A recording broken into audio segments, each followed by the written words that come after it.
Millions of people are waking up to icy, slick roads and snow-covered cars this morning after the big storm that swept through much of the country Sunday into Monday. And with 6 more weeks of frigid weather to go, that means a lot of digging out and dangerous driving conditions. Winter is in full swing, and portions of the country are feeling its harshest effects. After blanketing the Midwest in snow and ice, Winter Storm Linus struck Boston and New England on Monday, marking the second major snowstorm in the region. New York City also has seen winter's danger up close. Just last week, an 11-year-old boy had to be dramatically rescued by the fire department of New York after he was trapped in a river. Winter weather also has created terrible situations on the roads across the country. Icy conditions in Oregon this month led to this amazing scene of a man pinned between 2 trucks during a 26-car pileup. Meanwhile, the Rhode Island Department of Health reported that at least 2 people died last week while shoveling snow in Winter Storm Juno, and more than 200 people were injured from slips and falls or car accidents in that state alone.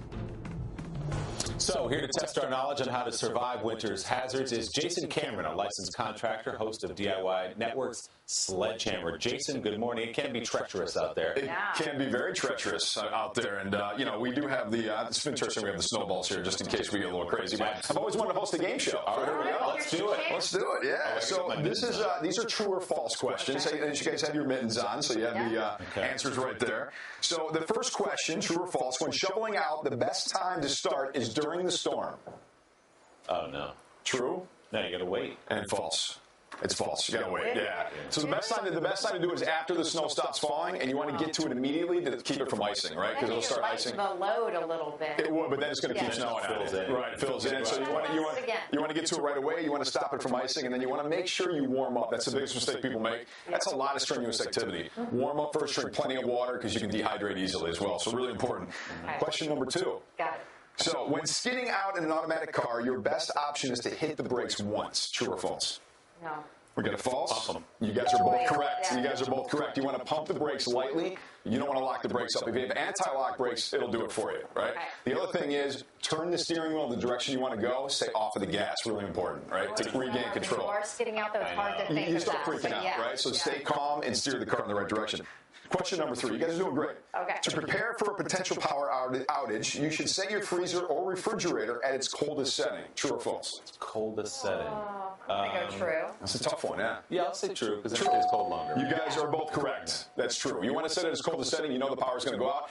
The food will stay colder longer in both the freezer and refrigerator. Also, on a power outage, make sure you have a plan. It's really important to have a plan. Make sure your family understands it. Keep all the important things in the same location all the time so you know where they are.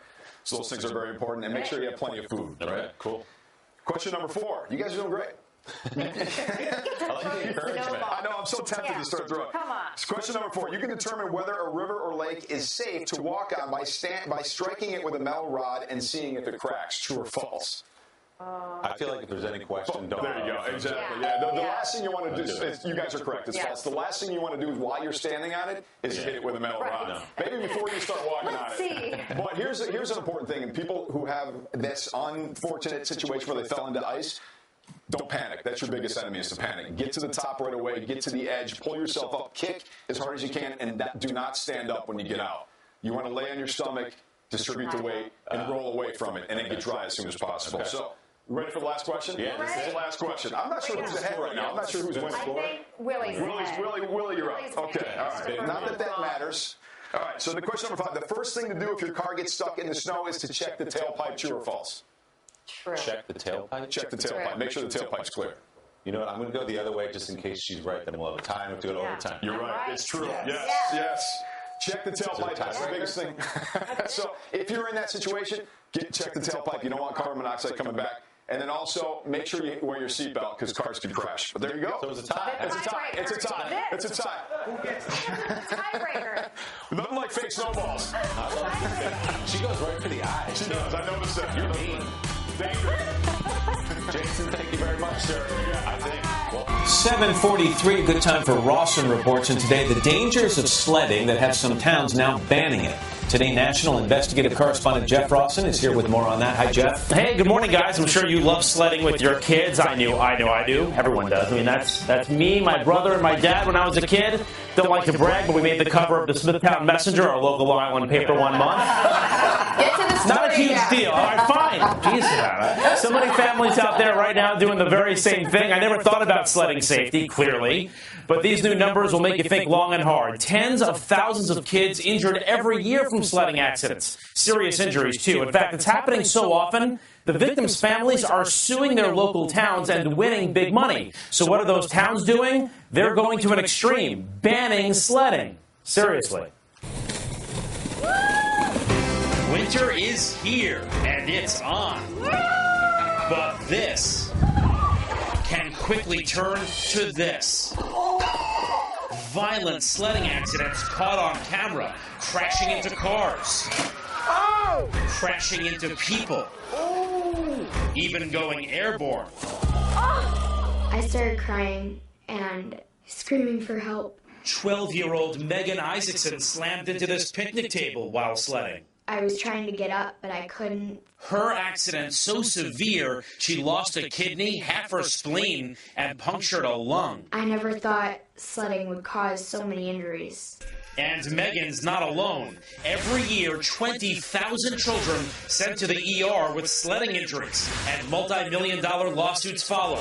The city of Omaha, Nebraska, paying $2 million, and Sioux City, Iowa, hit with a $2.75 million bill. So towns from New Jersey to Indiana are actually banning sledding. The latest, Dubuque, Iowa, just this month. Nobody wants to be the killjoy that says, don't go sledding and have fun in the wintertime, but the fact is, we live in a society where anybody can file a lawsuit. But even top safety experts say that's extreme, not the answer. Deborah Hersman is president of the National Safety Council, here with simple tips to help keep your family safe on the slopes. Tip number one is the kind of hill you sled on. Absolutely. It's location, location, location, and no obstructions at the bottom. So like right here, no matter how far you go, even if you're an amazing sledder, you can't hit anything out here. That's right. No trees, no fences, and no cross traffic. Here we go. For these tips, I obviously need to show you. Right now, I'm making two big mistakes. Can you guess what they are? This is a seated slide, and you went down head first, so you really didn't have any ability to steer. If you're going to go down head first, you want a slide that's got some ability to steer it or control it when you go down. Handles in front. That's right. Notice I almost hit that tree, couldn't steer away. Can you guess mistake number two? You weren't wearing the helmet, and we know that the number one cause of serious injuries are head injuries, and so a helmet is your best protection. But take another look at the videos. Most kids don't. And neither did Megan. I don't want people to go through what I had to, or even worse. A lot of ooze. I mean, it's scary stuff. Experts say you should never go sledding alone. Megan was alone. When she crashed into that picnic table, she was screaming for help until her friend arrived. One more quick tip. Never wear scarves that are out because it can come under the sled and literally strangle you. So make sure to tuck it in or don't wear a scarf at all. No one's trying to be the fun police here. Go sledding. Just little things to keep you safer. Yeah. All right. Nice, Jeff. Thank you very much.